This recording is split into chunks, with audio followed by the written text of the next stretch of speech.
Welcome to the ACC Library. This is a brief tutorial on how to access our research databases.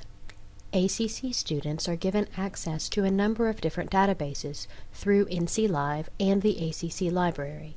To access these databases, visit the ACC homepage and click on the quick links at the top of the page, and then click on the library link to get to the library homepage.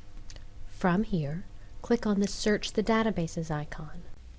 A recent change in our proxy service means that this menu looks a little different now. To log in, click on a resource and you will be prompted to enter your self-service credentials in order to access the resources. If your self-service credentials do not work, click on the link to reset your password. If you are still having trouble accessing the databases after resetting your password, please contact the library to let us know. If you have any questions about accessing or using the research databases, you can contact the library by phone or through email, or you can stop by and visit us on the third floor of the G Building. We are here to help.